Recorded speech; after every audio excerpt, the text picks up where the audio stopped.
Hello, everyone. My name is Seth Iskovitz, and for the next 10 minutes or so, I'm going to talk to you about fantasy football. As you can see, what we have here is a map of the United States with a color scheme from light to darker blue. Darker blue representing the most densely populated areas of the U.S. And what you see are NFL teams are also located in those areas. This probably comes as no surprise as the NFL is a for-profit business. They are going to place their teams where the people and the money are. Feeding off the popularity of the NFL is fantasy football, where super fans like myself get to play fictitious games based on the real players and the actual outcomes of the actual NFL games.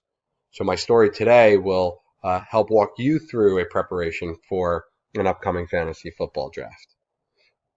I set out to answer a number of questions. For example, who the top players are by position, by ranking, by opportunity, as well as try to identify some players who may not be on everyone's radar, but maybe should be based on what the data is telling us.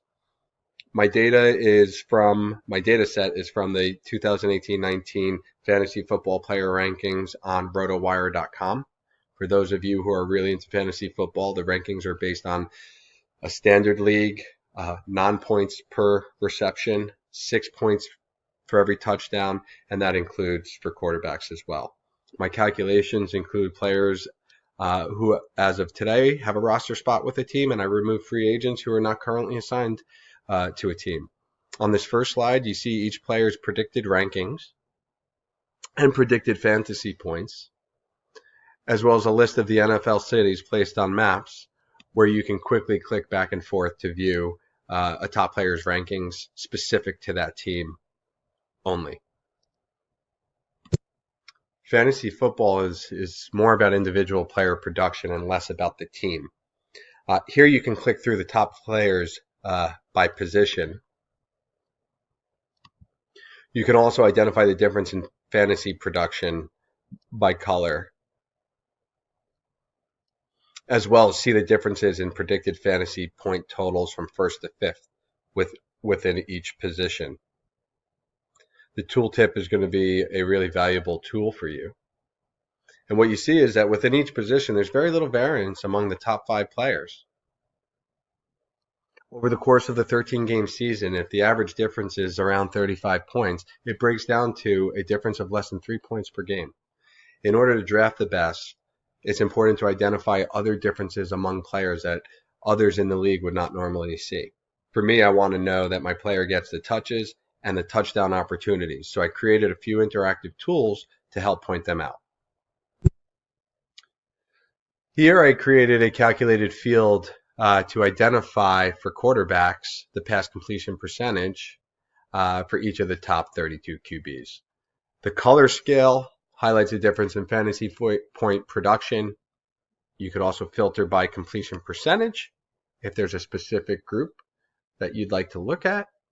You can hover over the player, and the tooltip will show you their predicted number of touchdowns, draft rank, and projected fantasy point total. The QB group, out of any position, is the closest in each other from a production standpoint, which I'll come back to a little later. One of the things that I want to highlight here is Jimmy Garoppolo. He's predicted as an 11th round draft pick, but also predicted to have one of the highest completion percentages. That means the potential for even more production, but without this chart, it would be easy to overlook a player such as him and draft someone with a higher completion percentage in a lower round, but maybe not earn as much points in the regular season. I did a similar chart like this for each position. This is for the wide receivers, and I highlight the yardage leaders here and the relationship between their predicted touchdown totals, where you can quickly see where each player ranks among the average in each, and their projected fantasy production, which you can see and manipulate using the tool here. By doing so, certain things pop out. such as Travis Kelce and Rob Gronkowski as top tight ends who are creeping up the list against wide receivers. So what I see is that I can make a stretch at a very thin position like tight end for one of those two players and still find many wide receivers to choose from with similar production, but in a much more crowded field. I also created this chart, which links the relationship of touchdowns to fantasy production. I did this for each position, and I thought it would be interesting to see if there were any big differences between the players and the conferences that they were in, which you'll see highlighted in the color differences here. Anyone who is in the upper right quadrant, you can consider the best of the best. For tight ends, I want to ensure that I have one of the top four, as there's a big drop off afterwards. The graph will update as you manipulate it as well.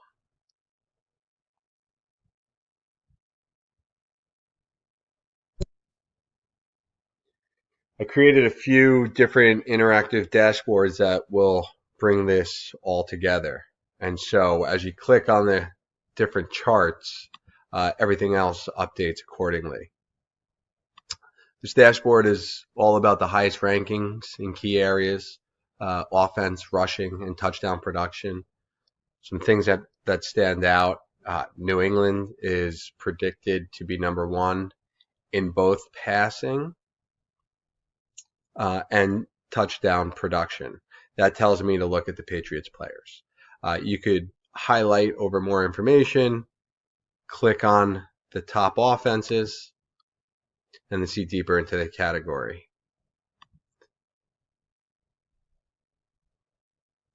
With this chart, also quickly note that in both the passing and top offenses, you can see who has the majority share of the production. And one name that sticks out is Darius Geis from Washington, who I don't think many people have heard of his name before.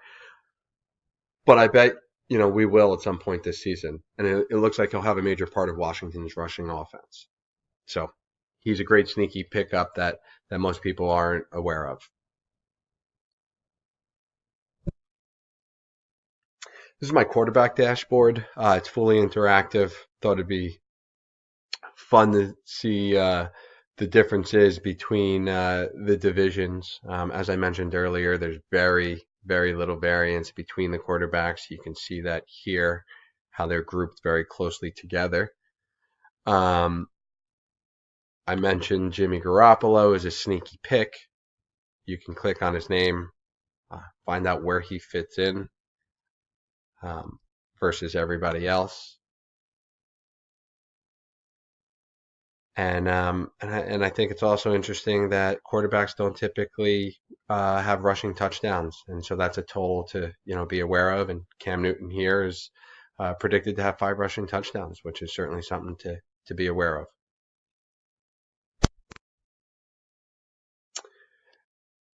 The wide receiver, running back, and tight end dashboards are similar, but set up for their respective category. This is the running back dashboard, and you can see and interact with each of the ranked players.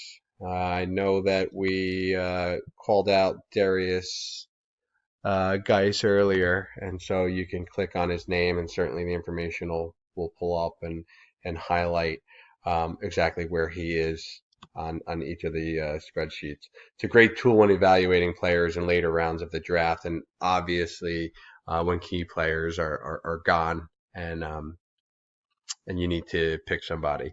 You can manipulate the top parameter of certainly anyone up in the magic quadrant. Are they going to be the highlighted players of your top choices, which is really just a great tool for a quick evaluation. Again, this is the wide receiver dashboard, similar structure. A couple things to highlight. This really shows the tiers of the players. If you don't get the person you're looking for, you can find someone else within that same tier, and you'll find similar production. You also see that up here, T.Y. Hilton, he's projected to draft 30th. And he's predicted to have above average yardage, while others in the same stats are projected to draft a round earlier. With Andrew Luck back from injury, there's a good chance of increasing his touchdown count, and so he could be a great pick. You can also see a few other positions come into the picture as as you increase the top end. And as I mentioned, anyone up in the upper right-hand quadrant is certainly someone that you're going to want to take a look at, and if they're on the board, potentially draft. And here we have the last dashboard, the tight end dashboard.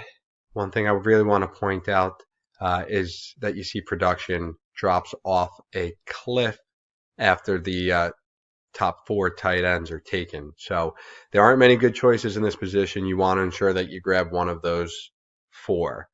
Similarly, you see that they're located up in that upper right-hand quadrant. As we mentioned, those being the best of the best. So I hope you found this helpful. To quickly recap for those of you who, like me, play in competitive fantasy football leagues, remember to look beyond the above stats and use these visualizations to help you draft players that those in your league without these tools are likely to overlook. Some names I'd like to point out that I mentioned today that you should look forward to in your draft. Quarterback Jimmy Garoppolo, running back Darius Geis, wide receiver T.Y. Hilton, tight ends. Don't be afraid to go get one of those top 4 early. You must have one of those top 4. And New England Patriots offense for those New Englanders look like they're going to be on fire this year. Thanks again. Hope you enjoyed my story, and have a great summer.